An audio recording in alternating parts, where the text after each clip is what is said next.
Hey guys and gals, it's your buddy Drew with Living History's Mysteries. Welcome back to another Spooky Season 2025 episode. You know, over the 6 years that we've been doing this, we have done a lot of those spooky, eerie, mysterious videos from around the world. And though I like doing the international videos, the ones from right here in the good old USA are the ones that really, well, I think basically because those are the ones that one day I can visit. And one of them we've done in the past. One of them that interests people from all around the world is the story of the Bell Witch. Now, we've done those videos about, our opinion on the Bell Witch and some of the historic facts that were documented, whether written down or passed down through hearsay. But being spooky season, I wanted to look back at the Bell Witch legend and all the happenings that occurred during that time. This one here is actually pretty good, if I do say so myself. So sit back, grab some candy corn or some popcorn, depending on your diabetic status. And let's take a listen to the story of the Bell Witch.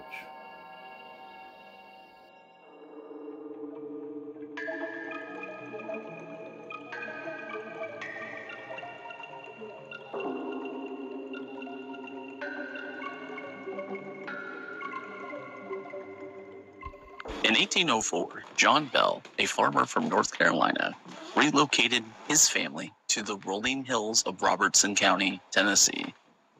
He purchased a sprawling 320-acre farm nestled near the Red River, where he and his wife Lucy planned to build a prosperous life with their children.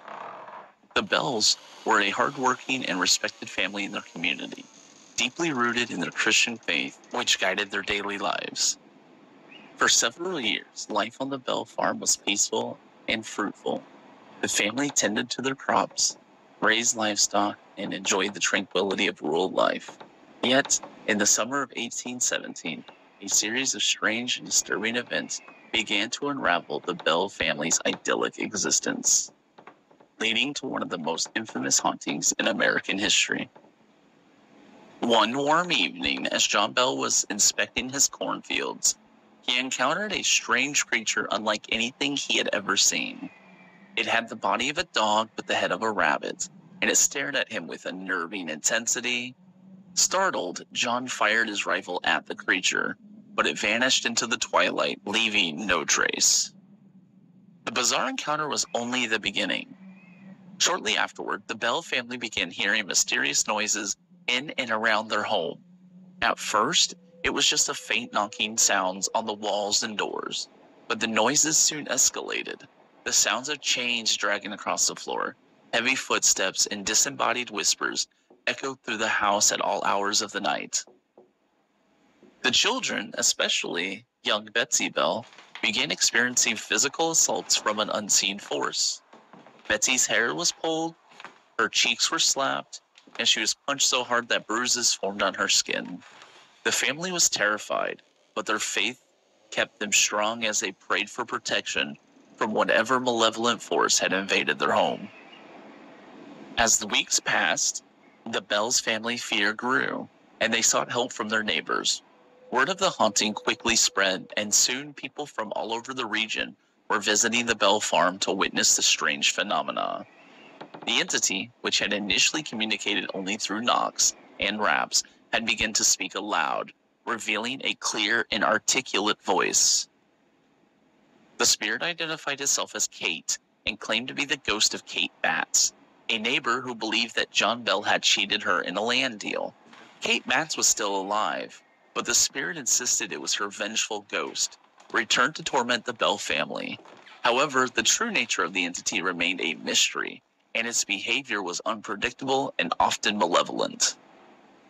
Kate, as the spirit became to be known, seemed to take particular pleasure in tormenting John Bell and his daughter Betsy.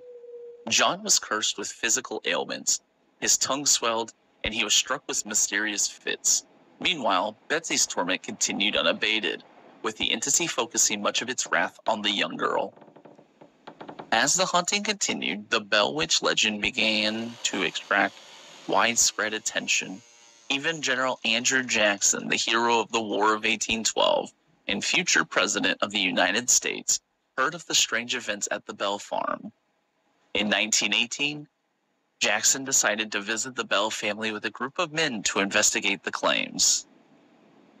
According to the legend, as Jackson and his entourage approached the Bell farm, their wagon wheels suddenly locked, and the horses refused to move. Jackson, intrigued by the supernatural force at play, reportedly exclaimed, "By the eternal boys, this is the witch." After spending the night at the Bell home and experiencing unexplained phenomenon, Jackson and his men left the next morning, unwilling to challenge the witch further. By 1820, the haunting had taken a severe toll on John Bell's health. The spirit's attacks on him became more frequent and intense, and he began to suffer from debilitating illness. On December 20th, 1820, John Bell was found dead in his bed, his face twisted in agony. Near his bedside was a small vial of a strange black liquid. The spirit, Kate, gleefully claimed responsibility for his death, stating that she had poisoned him. John Bell's death marked the climax of the haunting. The family buried him in the nearby graveyard, and the entity continued to taunt them, mocking John even in death. After the funeral, the disturbances in the Bell home gradually subsided, but the spirit reportedly promised to return in 7 years. True to its word, the spirit of Kate returned in 1828. Though its presence was far less intense, it communicated with John Bell Jr., discussing the past and future before finally departing. The Bell Witch's visit ceased, but the legend lived on, passed down through generations. The story of the Bell Witch remains one of the most compelling and mysterious tales of the paranormal. It has been retold in countless books, movies, and television shows, captivating the imaginations of those who hear it. The Bell Witch Cave, located near the original Bell Farm, has become a popular tourist attraction where visitors claim to experience strange occurrences to this day. As the legend of the Bell Witch grew, so did the speculation about what really happened in Robertson County. Could there be a rational explanation for the terrifying events experienced by the Bell family?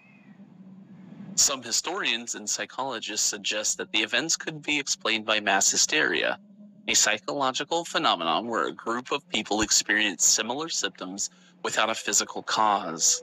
The early 19th century was a time of significant religious fervor in the United States, with the Second Great Awakening sweeping across the country. This movement emphasized personal religious experiences and the existence of the supernatural, creating a fertile environment for mass hysteria to take root. Life on the frontier was often harsh and isolating. The Bell family's rural farm was no exception. The stress and fear of living in such a difficult environment could have contributed to psychological strain, making the family more susceptible to interpreting natural and psychological phenomenon as supernatural. Other theories point to environmental factors, such as exposure to toxic substances like carbon monoxide or mold, which could have caused hallucinations, feelings of dread, and physical symptoms. The presence of infrasound, low-frequency sound waves that cause feelings of unease or fear, could also explain some of the phenomena. Skeptics have even suggested that the entire story was a hoax, possibly concocted by the Bell family or their neighbors. The exact truth behind the Bell Witch legend may never be known, but it remains a fascinating piece of American folklore. The tale of the Bell Witch endures not only because of its chilling details, but also because it taps into deep-seated fears and beliefs about the supernatural. Whether one views the story as a cautionary tale, a historical mystery, or a genuine supernatural event, it continues to captivate and terrify. In the quiet countryside of Tennessee, the whispers of the Bell Witch still echo through the hills, a reminder of a time when the line between the natural and the supernatural was thin, and the unknown could still reach out from the shadows to touch the lives of ordinary people. The Bell Witch may have faded from the Bell family's lives, but its legend lives on, a haunting legacy that refuses to be forgotten. Welcome back.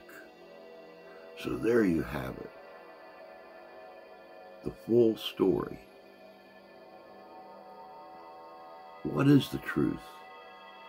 Was there really something supernatural affecting the Bell family? Was it mass hysteria? I tend to go both ways on that one. I believe that whatever was there was affecting the father and daughter. But I also tend to think, as a parent, that we distill our own fears on our children and our family. Could they just not make sense of what happened, and the rest of the family suddenly start to fear our fears? Kind of makes you wonder, don't it? But that's all we got for you. Again, welcome to Spooky Season 2025. We've still got a few weeks to go. They're just going to get better. Until next time, take care of yourselves. Take care of each other. God bless you. God love you. We do. And we'll see you out there.